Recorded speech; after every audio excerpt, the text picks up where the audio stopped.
What's going on, everybody? I'm Jory Goodman, the Time Teller, and I'm very excited because today marks a new series, alright? This is where I'm gonna go ahead and roast the collections of the people closest to me, my channel members, alright? And I know what you're thinking. This is kind of crass, maybe ill-advised, maybe a little bit elitist to talk down about my own supporters' watch collections, but here's the thing. They asked for this. All right, they asked me to do this. They've been begging me on the members only Discord to roast their collections. It's almost like they're into humiliation. It's kind of kinky.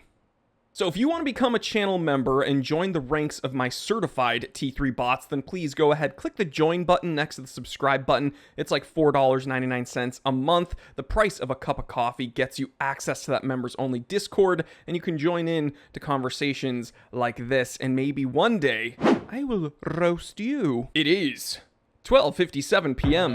Let's get down to business.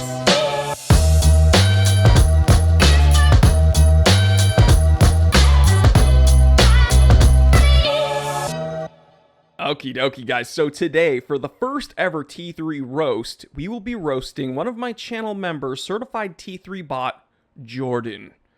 We have an error already. The character on our 404 page is a robot hamster named Nelly. What is going on, dude?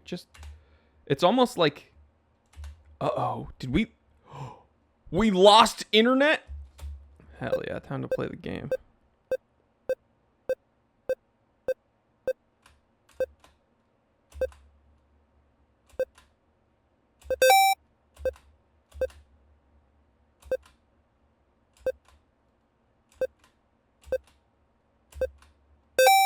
Guys, I should be a Twitch streamer and just do the Google Chrome dinosaur game.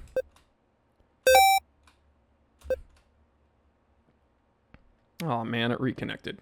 Shucks. Now I actually gotta do work. Alright, Jordan, that's right. The internet tried to save you, but unfortunately we reconnected, which means I can see your collection and I can roast it. So we have a full list of his collection here. We also have some images of the collection that we will cycle through as we talk about them. First up, the Young Hans Max Bill Automatic with the ETA 28242. We have it here. Bauhaus, kind of dressy, depending on what strap you put it on. You can also put this on a Milanese and make it kind of vintage sporty. We have a Serica 4512 Commando with the STP-111M Soprod P24 manual.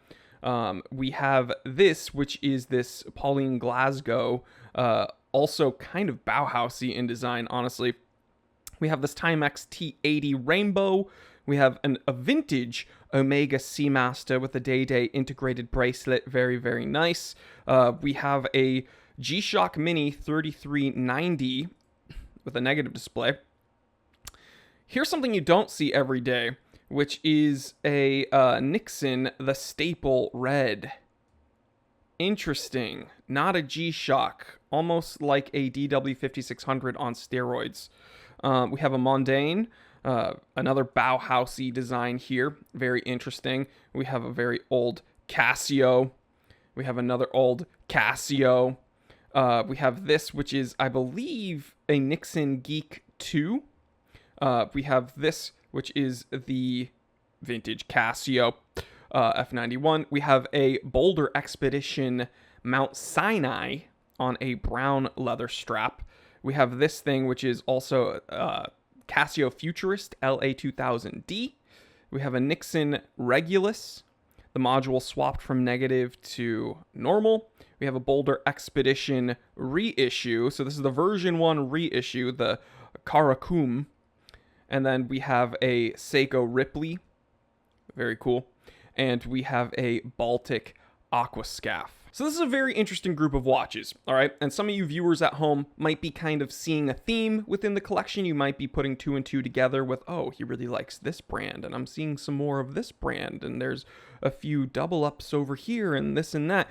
But there's a few things that immediately stand out to me as someone roasting this collection. Number one, there's only one dive watch, like only one traditional dive watch with the Baltic Aquascaf. And another singular item here, the only thing that would come close to a traditional chronograph is this Seiko Ripley here, which is really not what I would consider a traditional chronograph with the pushers over here, but very, very cool watch nonetheless. The next thing I noticed is there's only one G-Shock.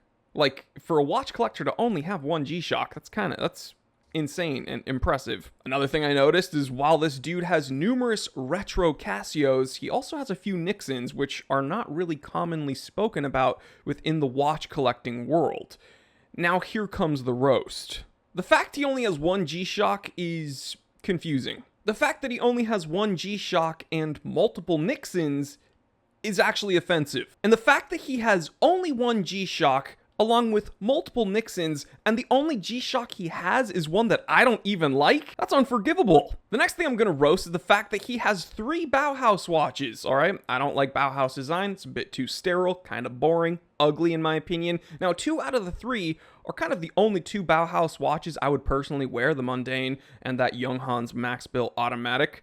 But the fact that he has 3 Bauhaus design watches and only one G-Shock, what the f***, man? Next, the Boulder Expedition he has is pretty cool. I mean, it's a version 1, but it's the reissue. And the truth is, the actual one to get would be the original Boulder Expedition Everest. But I guess you missed the boat on that. Now, I don't want to brag, but I own the Boulder Expedition Everest. We can't all be the time teller. Now, speaking of Boulder Expeditions, the Boulder Expedition Mount Sinai is another watch that I personally own and love. It's a great watch, but it comes down to the strap choice that he chose. Jordan is wearing it on a brown leather strap, which is exactly how I wear mine. Now, here's the issue, all right? I understand everything I do is pretty cool. Everything I do is generally accepted as the right thing to do. But do you really have to blatantly copy me? I get it. We might be even in this regard because I actually have like the same pair of glasses as he does. But then also he has a beard and I have a beard. So who's copying who, really? Maybe we'll just call this one a wash, actually. You know what? Technically he's older than me, so he probably had a beard first, I'm realizing. All right, I copied Jordan. Next, these retro Casios and like the F91. I don't even like the F91, all right? And it's just kind of like a worse DW5600, right? It's like less capable, kind of boring. I get it. It's like retro and ironic and simple, but the fact that you have an F91 Jordan and then also you have a ripoff F91 with that Timex rainbow, it's like, dude, just get another G-Shock, please. Jokes aside, though, that Seiko Ripley is freaking awesome. It's a watch I would absolutely personally own.